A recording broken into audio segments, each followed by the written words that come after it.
오늘도 새로운 거 하나를 들고 왔어요. 비동의 간음죄라고 들어보셨나요? 비동의 간음죄 혹은 비동의 강간죄는 강간죄 등의 본질이 상대방에 대한 동의를 하지 않은 성적 침해에서 비롯되기 때문에 의사에 반하는 강제적인 성적 침해를 처벌해야 한다는 것이죠. 맞는 말이죠. 2020년 기준 34개국이 이 협약을 비준하였습니다. 많은 나라들이 동의했다는 거예요. 이 법안은 20대 국회의원들에 의해 여러 차례 여야를 막론하고 발의되었지만 폐기되었습니다. 그리고 21대 국회에 정의당과 더불어민주당의 주도하에 신설 입법 움직임이 보이고 있죠. 그리고 이런 일은 역시 여가부가 개입을 안 할 수 없죠. 성에 대한 규제나 포르노의 규제가 OECD 국가 중 가장 심한 우리나라의 경우 후유증이 더 심할 것은 말할 것도 없습니다. 낙태, 매춘, 사촌결혼, 동성결혼, 포르노, 대마초 모든 것에 금지하는 나라는 OECD 국가 중에 우리나라밖에 없어요. 규제가 강하다는 거지 하자는 말은 아닙니다. 아무튼 성에 관해 우리나라보다 자유로운 외국도 법안이 통과됐지만 성관계 동의 어플까지 등장한 걸 보면 심각한 문제가 생길 건 뻔합니다. 그러니 여태 발의한 게 폐지된 거죠.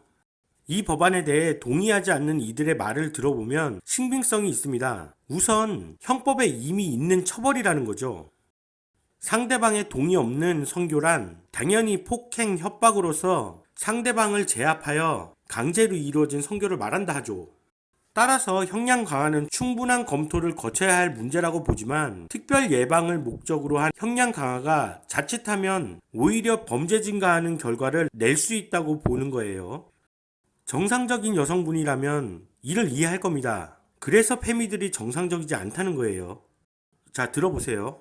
내 남자친구나 내 남편과 관계를 가질 때 남자가 매번 증거를 남기고 시작한다? 이게 좋겠습니까? 지극히 정상적인 사람은 이럴 바에 차라리 안 하는 게 낫다고 생각할 거예요.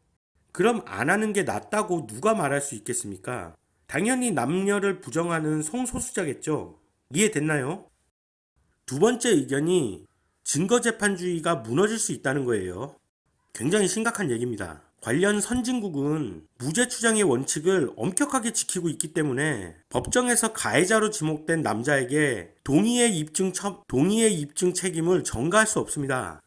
진짜 성폭력 가해자가 맞아 보이는 남성이 무죄를 받는 일은 비동의 간음죄를 도입한 선진국에서 한국보다 훨씬 더 많이 일어나고 있어요.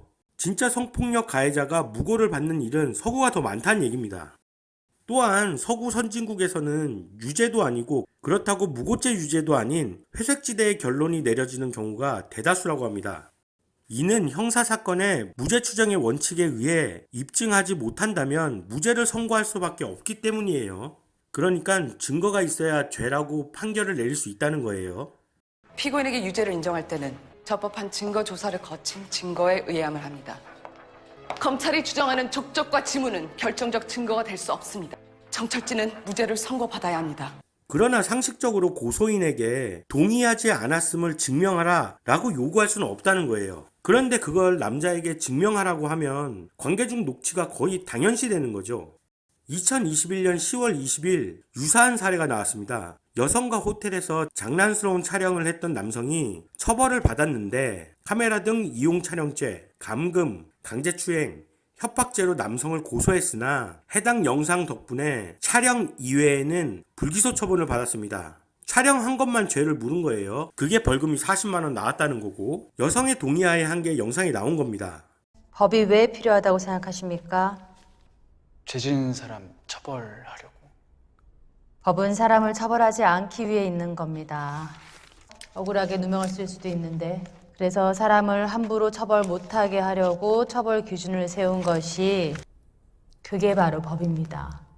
근데 놀라운 건 2020년 11월 19일 더불어민주당의 강선우 의원이 성관계 중 녹취를 금지하는 개정안을 발의했죠. 자, 그래서 여성 정책이 편향되었다는 거예요. 무슨 말인지 아시겠죠? 세 번째, 여성의 심리 문제인 거죠. 내용이 생각보다 나쁜 얘기가 아니고 심리학적으로 봤을 때 성향 얘기인 거예요. 물론 자료도 있습니다. 요약을 하면 남성은 다른 과업이나 음주 따위로 망각을 위한 개인적인 도피를 하는 경향이 강한 반면 여성은 친구에게서 정서적 지원을 얻으려 하거나 문제를 홀로 곱씹는 자기가 자기 스스로에게 대화하는 식의 공통된 경향을 나타낸다고 합니다. 언뜻 생각해봐도 이런 경우가 많죠. 헤어진 연인에 대한 시각, 남성보다 여성이 연애 기간 중 과하게 잘해준 일을 후회하는 경향이 있으며 연인의 단점을 떠올림으로써 상대를 잊으려 하고 헤어진 상대에게 분노와 짜증 같은 부정적인 감정을 강하게 갖게 되는 성향이 있는 것으로 나타났다고 하죠. 자, 이게 나쁜 의도는 아니더라도 후에 안 좋은 기억으로 인하여 안 좋은 증언이 나올 수 있다고 판단하는 겁니다. 아무튼 이건 제 생각이랑은 좀 다릅니다. 우리가 염려하는 건 무고에 관한 거죠. 보복 심리 같은 거 말이죠. 자, 그래서 성범죄 등에 대한 처벌이 엄청나게 강화되어야 합니다. 여성이 힘이 약하니까 성적인 대상으로 보고 인권을 무시한 채 하는 범죄 행위는 마땅히 강화된 처벌이어야 합니다. 그리고 이를 이용한 무고 역시 무겁게 처벌되어야 하는 거죠. 그래야 좋은 사람을 만나고 좋은 마음으로 살 수 있어요. 자, 오늘 내용에서 사실 가장 중요한 게 뭐다? 여성이 이익을 받지도 보호를 받지도 못한 페미들을 위한 떼법을 만들면서 증거를 위한 행위 자체도 못하게 막는 민주당이다.